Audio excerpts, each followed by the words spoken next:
Good morning and welcome to One Cool Thing. I'm Alex Colon, this is Sasha Segan, and this is the iPhone XS and the iPhone XS Max. We just got them in, we've been playing around with them. They're looking really cool. Now, if you have any questions that you want to ask us while we're doing this live, feel free to add a comment and Social People will read it out to us. If you're watching later on YouTube, you can also leave a comment there. Like and subscribe to the channel. We do these every day. Let's just get straight to the phones. I mean, I'm sure people are going to want to know about them. Yeah, and I would like to point out that I have not anywhere near finished testing these things yet. Right, our review is not actually online. Yeah, well, we got these yesterday. I'm going to call this a moment in time. You know, people are going to watch this like 6 months later on YouTube, and they're going to be like, "You got this yesterday?" We got these yesterday. So far, I've played around with it a bit. I've done call quality testing. I've done Wi-Fi testing. I've done speaker testing. I've done benchmarks. I have not adequately messed with the camera yet. So like questions about testing the camera, that is something that I think we're going to be doing a lot of on Thursday. Right. Today is Wednesday, right? So if you have questions, I would love to hear them. If you have questions about things that you would like us to put in our review, I would love to see those because it's a work in progress. Oh yeah, totally. Yeah, but let me start off just by talking about the basic features, the basic look of these devices. So as you can see, the XS, not the XS, the XS is the same size as the iPhone X, and it really looks a lot like the iPhone X. You have this 5.8-inch OLED screen. On the back, you have dual 12-megapixel cameras. Now, the camera sensors have been improved, so there should be better low-light capabilities. Right. The secondary camera is a 2x zoom, which it's not actually zoom, it's just like fixed to be zoomier. There's an improved 7-megapixel front-facing camera here. Here, I'll call that up. Let's get that up. Hey, look, it's our cameraman in a 7-megapixel front-facing camera. The ones we have here are in the gold color. You can see the gold surround. The back is kind of brown. Yeah, these are both gold. Yeah, also comes in silver and space gray. And now the bigger one, the XS Max, is it's a 6.5-inch screen. So it is the same pixel density as the XS, but you have a bit more real estate. Right.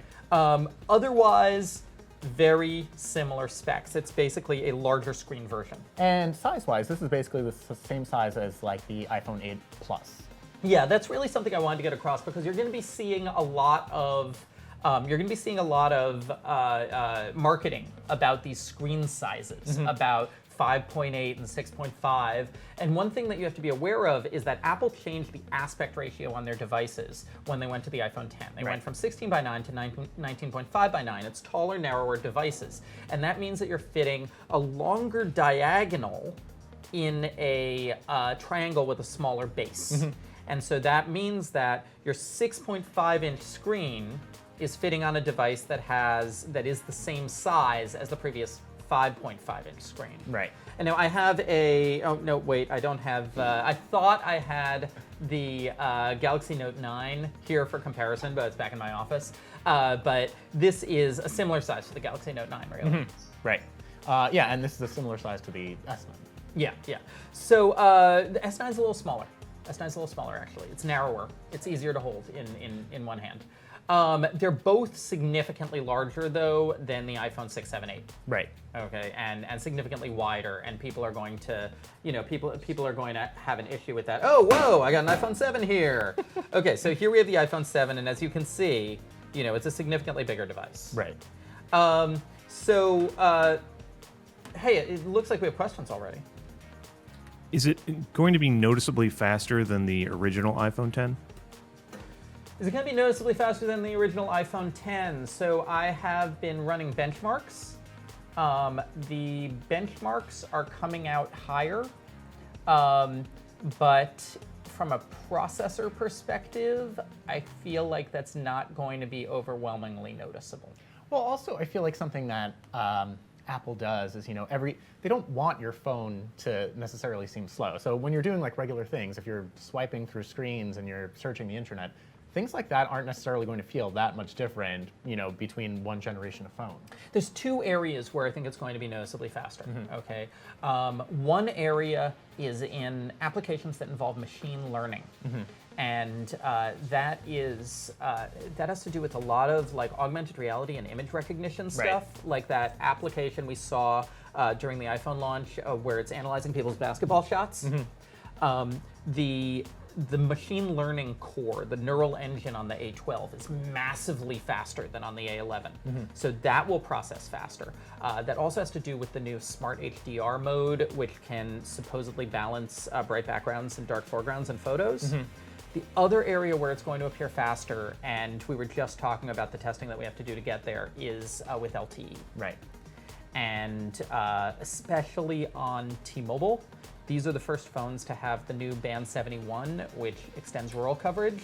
And on all the carriers, they're the first phones to have gigabit LTE and 4x4 MIMO. And 4x4 MIMO tends to make LTE feel a lot faster all around. And that is testing that we still have to do. Yeah, that's testing that's going to take some extensive equipment that I'm currently negotiating getting my hands on. So We have another question. How would you compare the 10s Max to the Note 9? how would I compare the XS Max to the Note 9? Two similarly sized phones. So of course the Note 9 has the pen. And the pen is a big deal for a lot of Note owners. Mm-hmm. And I actually know my mom has a Note. She's considering switching over to iPhone, and she doesn't want to lose the pen. I feel like the pen is the reason for the Note. Yeah. Now, in our benchmarks, the XS Max's processor comes out on a raw basis as faster than the Note. Mm-hmm. Graphics does not come out as faster, but web browsing on the XS Max comes out massively faster. Right. And this has always been an Apple-Android difference. Mm-hmm. The web browsers on these iPhones are so optimized. Safari is so much better than Chrome on Android that web browsing just feels much, much faster and smoother on these devices than on something like the Note. Right. In terms of the cameras, we'll have to see. In terms of networking, they should be pretty much at par, but we'll have to see. In terms of screens, the Note screen is sharper, but at a level where like only people with the absolute sharpest eyes can tell. Yeah, we've basically, among all high-end phones, we've reached the point where you can't perceive the difference in sharpness from one screen to another. One of the things I'm going to be interested in is seeing the difference between these guys and the iPhone XR. Right, because these are OLED screens, and right. the XR is an LED. Right, and these are also 458 pixel density, and the iPhone XR is 326. Right. And maybe you can see that difference. Mm-hmm. I don't think you can see the difference between the 458s here and I think it's a 5-something on the Samsungs. Right. Yeah. Now, one thing I want to show off is, before we get to the next question, they enhanced the, let's use YouTube signed out, shall we? They enhanced the sound on these things. And I'm really liking it. Let me get you a music video, and we'll see how that sounds and feels. What they've done is, so these have dual speakers, top and bottom, and they really do feel like they kind of project out from the sides of the phone, even more with the big one than with the little one. Here, let me get a music video. Flipping ads. Okay, hang on. So you could see while Sasha's doing that, the bottom speakers right here. The top one is the one that's built into the knob. See, it's got real stereo separation. Yeah. This thing. And the tiniest hint of bass depth. Yeah, I mean that's the thing. You're not going to get. Pause now. Yeah, you're not going to get a lot of bass from any phone speaker. Right. But I definitely was feeling both in terms of calling and in terms of music. The speakerphones on these things are better than the last generation and about on par with the Galaxy Note 9, which also is excellent in that way. Right, yeah, you no longer have to put your speaker in a cup to amplify the sound. Exactly. Yeah, the people were selling those as accessories, I remember. Let's take another question. What's the coolest thing that the augmented reality will be able to do at launch? Like, what's I guess your favorite app that uses it? So I have not gotten a great list of the new AR apps yet. My favorite app that I've seen was during the initial demo, and it was that basketball shot analysis app. AR games aren't doing it for me right now. I feel like it's all very gimmicky. But that app, so what it did was, you are a friend or a coach of someone trying to play basketball. And that person is standing on the court and they're trying to make shots, right? And so the app is in real time analyzing their body position and movements and telling you which of their shots were good and bad and the difference between what they were doing in each shot, letting you give real-time feedback. Now, is that available at launch? That is not available yet. It is being worked on. Okay. But that is the coolest AR app I've seen yet. And like a lot of other AR applications, I imagine they're all being worked on now. Like some of the cooler ones that we're going to see. Yeah, I was meeting with Apple the other day, and one of the things they were saying, because I actually asked this question of, like I said, like, I want the killer AR app now to show off on this phone. And the Apple guys I was talking to said, these phones have just gotten into developers' hands like 20 minutes ago. Right. Okay, it takes longer than that to actually write the app. Yeah. So that's an excellent point. You know. Let's take another question. Is the 10s Max too big for normal hands? I think so. This is a very divisive question. Yeah, so when I first saw these phones, Sasha was holding both of them. And looking at them in someone else's hands, I thought, oh, the Max doesn't really look that much bigger. It totally looks, easy to handle. And then I held onto both of them, and there is a very distinct difference. And it does feel, I mean, even for me, it's a little too large, I think. Yeah, so here's the thing. So the XS Max is the same size as the iPhone 6 Plus, 7 Plus, 8 Plus. So this is a size that Apple has been doing for 3 years. I think it is a gigantic idiot dinner plate size. I think that these phones are too big, okay? However, tens of millions of people, probably at this point hundreds of millions of people around the world disagree with me. And things have changed so much because like when phablets first came out, what, 6-7 years ago, we thought that this was way too big. Yeah. We were saying that this was ridiculous. Yeah. I remember, like compared to, the iPhone 4 at the time, it looked insane. And like, I definitely believe that a phone that's like 2.7, 2.65, 2.7 inches wide, like the iPhone 7 here, that is the right size for a hand. Right. But clearly Apple does not. So there you go. Nor do many buyers. Yeah. Let's take another question. For someone who is completely immersed in the Apple universe, how difficult is it to transition to Android? Because Apple has completely disappointed me. It depends on, I think it depends on your heavy use of Apple Cloud services and how much you're invested in Apple Cloud services. If you heavily use iMessage, you are simply screwed. If you need to use iMessage, you are stuck on an iPhone for the rest of your life. They own you. They own your body. They own your soul. There's nothing you can do. What's the reason for needing to use iMessage? Is there one? There's two reasons. One is if you are in a whole bunch of iMessage group chats, right, they do not function with non-Apple devices. The second reason is, and I had a college student rant at me about this, there's some sort of like social thing. Oh, the blue bubble? Yeah, that thing, okay, that people, especially younger people, get really worked up about, and there's nothing you can do about that. Right. So if you need iMessage for one of these reasons, you're just screwed.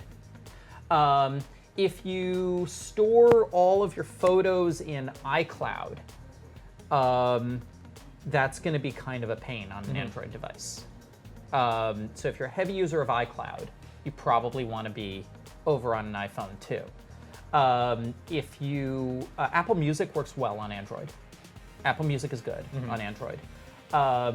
You may want to think about transitioning your iCloud storage over to Google Drive storage, right, which is a pain in the butt, but you can do it, and then you'll be fine. Otherwise, moving from Apple over to Android, you have to rebuy all of your apps. Yeah, that's annoying. That's annoying. You don't have to resubscribe to subscriptions because typically, actually no, it depends on where you subscribe to them through. If you subscribe to subscription apps through the App Store, you will have to resubscribe, I think. But yeah, so, you know, there's some drag. There's some drag to it. You can do it as long as you don't need iMessage. That's really the one killer. All right, let's take another question. Do you think it's going to be a worthwhile upgrade for people who own the iPhone 10 now? I don't think it's huge. I don't think Apple intends that. Right. I think that, frankly, one of the things I've really been struggling with is finding real noticeable differences between this and the iPhone 10. I'm hoping that once Jim Fisher murders the cameras, he's gonna give me something on his camera labs that does it, but not a lot of super compelling differences from the iPhone 10 here, unless you want something really big. But that isn't all that different from, you know, basically every year we see a new phone from every major manufacturer. Right. And if you've only had the phone for a year, it's typically not worth upgrading to the next year's model. You know, you typically wait 2 years to see a more significant reason to upgrade. And I think there's a lot of pent-up iPhone 6 and 6S owners out there, and that those are the people who are going to be moving. And from the 6 and the 6S to this, oh my goodness. Yeah, no question. Huge world-changing differences. I was actually in a car with a friend of mine who she has an iPhone 6 and her daughter has an iPhone 4S. Okay, and this is getting back to one of my like pet things. But you know, why are you watching this? You're watching this because you're bored and it was the next thing on YouTube. But you're also, you know, what I'm interested in. And she was saying that she has horrible trouble hearing her daughter when they make phone calls. Okay, and that is because the iPhone 4S that her daughter is using uses this really old voice codec. Okay, and even the iPhone 6, which has VoLTE support, slightly better voice codec. But you know what? If you were making that call between two of these, crystal clear. Right. Totally different world, like you're in the same room. So once you're comparing it to those, there's so many people holding on to older iPhones, and that's kind of what you have to look at. But I think another thing that we need to think about for anyone who's out there thinking of upgrading, we haven't yet discussed price. Yes. And I think price is a major factor in deciding whether or not you're going to upgrade to one of these phones. So now on Thursday, which is tomorrow, the carriers are probably going to deploy a whole bunch of leasing and monthly payment deals for these phones, which may materially change the price you pay each month. I mean, which you could also do that through Apple too. Yeah. But there are all those, like, you know, you stick with the carrier, you get an upgrade every couple of years, you keep paying the same monthly price things, and those really change because, you know, you say $9.99, $10.99, and that sounds like a lot. Those are the base prices. Yeah, they go up if from you're there. starting with 64 gigabytes of storage. Right, and they go up to 512, which is the price of a mainstream gaming laptop. $1450. I think for that so. phone, Yeah. So a lot of people pay on these monthly plans, and a lot of people pay on these monthly plans with these upgrade plans, and that really changes the price dynamic. Right. If you're buying it up front, yeah, it's really hard to justify this price. Yeah. We have another question. Why are they so expensive? Because they can be. Because Apple tested the waters with the iPhone 10 and it was successful. I think that's really what happened in the market. Apple decided to see with the iPhone 10, can we charge $1,000 for a phone? And the answer was enthusiastically yes. And now that they know they can charge $1,000 for a phone, they can charge $1,000 for a phone. And do you remember, I mean, I feel like every year there's a teardown and it reveals the cost of the individual components for the phone. I don't know how much that phone But costs. those are always kind of misleading because they don't include things like R&D and marketing and, you know, the price of all those billboards that they're putting up all over the place. Yeah. Like the hardware in the phone is usually around $350. But that doesn't include the amount of money it took to develop the robots that are exclusive to Apple that lay in the OLED screens, you know, et cetera, et cetera, et cetera. All that background investment. Right. Yeah. Any more questions out there? So, with regard to like the best feature of the phone, like aside from, you know, the camera or the augmented reality, what would you Aside say? from the camera? Yeah. Like you're saying the best feature of the phone, aside from the camera.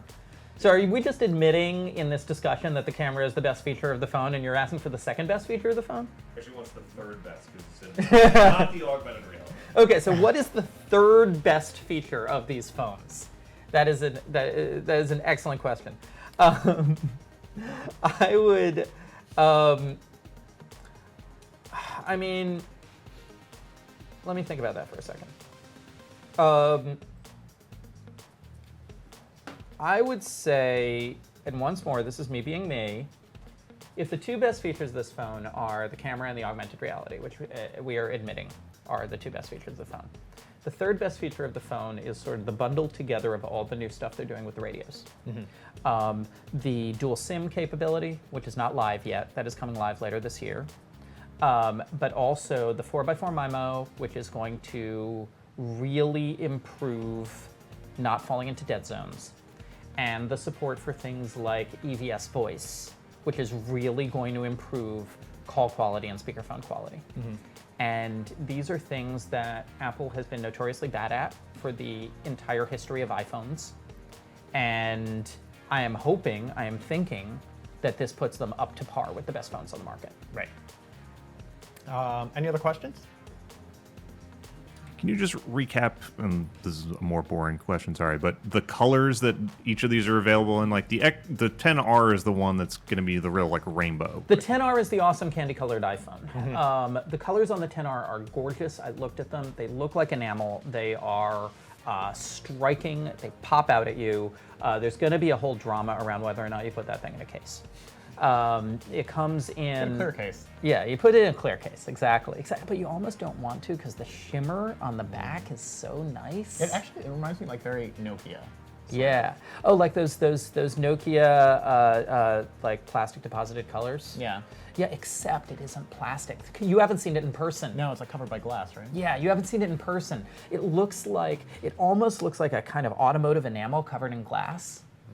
It's so pretty. Yeah. So yeah, these are a lot more stead. This is the gold. As you can tell, it's really beige. It also comes in dark gray and silver. So you know the crowd pleasing colors. Now I have an anecdote to tell you about the 10R colors. By the way.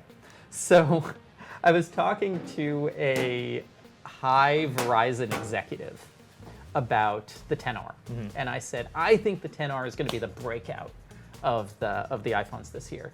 And she said, why? And I said, it's all the colors. There's so many colors. And I said picking between the colors is going to be so great. And she just looked at the ground. She said, so many different models to stock. So many different models. And you just think about, like, I hadn't thought of it from that way before, but from the perspective of a store trying to stock those phones, right. They have to juggle how many they order of like 7 different variants of it. So it's just an interesting perspective. One thing though about these phones, because there really is no bezel, if you do put on a case that isn't clear, the color of the phone is essentially erased completely. Yeah, it just becomes a nondescript iPhone. Yeah, so almost before you think of what color you're going to buy, consider what kind of case you're going to use. Because if you are going to use a case that takes over the back, it doesn't matter. And now, one thing I want to point out is that Apple does say these phones are considerably more durable than last year's. They're using a new Gorilla Glass formulation, which will still crack, but will supposedly crack less often in terms of your coin flips.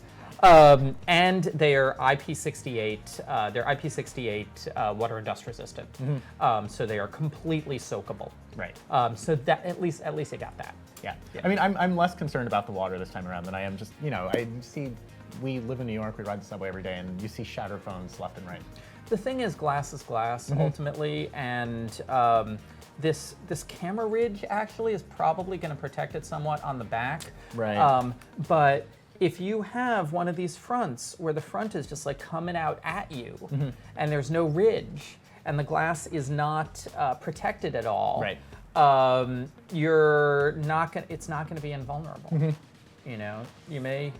That's the strongest argument for getting a case with a lip around it. Right. All right, well, we've been talking about these phones for half an hour, so you now need to go get to reviewing them. Yeah, I need to do some more testing of these. I think I just got emailed a list of really awesome A12 optimized apps. Ah, perfect. So I'm going to start downloading those and running them and seeing what this, it benchmarks on raw CPU benchmarks, it is the fastest mobile processor I've seen so far. So I want to see what this thing can do when I put it through its paces. All right, so Sasha's going to get to that, and pretty soon, check PC Mag. Toward the end of the week, we should have reviews of both phones up. And thanks for tuning into One Cool Thing, and we'll be back again tomorrow with a new product to show you.